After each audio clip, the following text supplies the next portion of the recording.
अक्कलकोट मध्ये पहाटे 5 वाजता तुम्ही कधी स्वामींच्या काकड आरतीला गेलाय आणि इथं धागा बांधण्याचं नेमकं कारण तुम्हाला माहित आहे?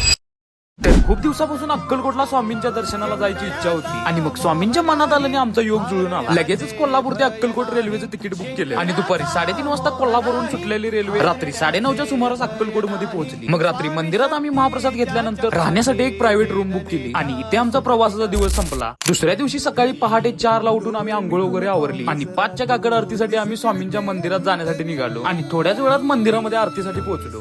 तुझं विज्ञान हे जग कसं निर्माण झाले सांगत असेल तर माझं अध्यात्म हे विश्व का निर्माण झालं हे सांगतं. भिवू नका, मी तुमच्या पाठीशी. असं म्हणतात की अक्कलकोटला दर्शनाला आल्यावर काकड आरती नक्की करावी आणि इथे धागा बांधण्याचं कारण म्हणजे याला इच्छापूर्ती धागा म्हणतात. आपण स्वामींकडे कुठली तरी इच्छा मागितली आणि इथे धागा बांधला की ती पूर्ण होते असं म्हणतात. म्हणूनच इथे हा धागा बांधला जातो. तुम्ही कधी बांधलाय का नाही हे कमेंट मध्ये नक्की सांगा. बाकी व्लॉग आवडला असतं तर लाईक आणि शेअर करा आणि अशाच व्लॉग साठी तुमच्या फॉलो पण करा.